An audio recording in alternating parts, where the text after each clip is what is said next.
TNPSC previous year sum பார்த்துட்ருக்கோங்க. If A equal to 1, B equal to 2, etcetera Z equal to 26, then அவளோட value என்னன்னு கேட்டிருக்காங்க.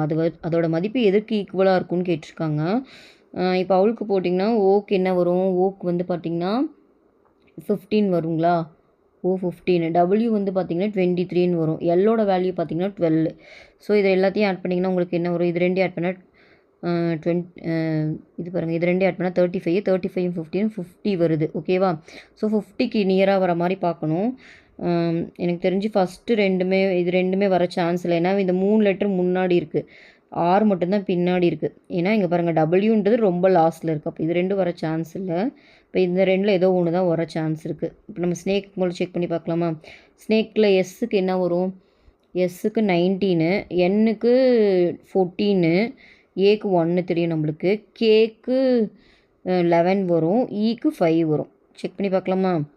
20 போச்சு, 20 34 ஒரு 16ன்னு வருது. 34 + 16 50 கரெக்டாக வருது. அப்போ ஸ்னேக் தான் இதுக்கு ஆன்சர். ஓகேவா? ஏன்னா சின்ன லெட்டராக இருக்கிறனாலே முன்னாடி எல்லா லெட்டர் இருக்கிறனால இது வர சான்ஸ் இல்லைன்னு தெரியுது. இது ரெண்டு செக் பண்ணிங்கன்னா நீங்கள் போட்டலாம்.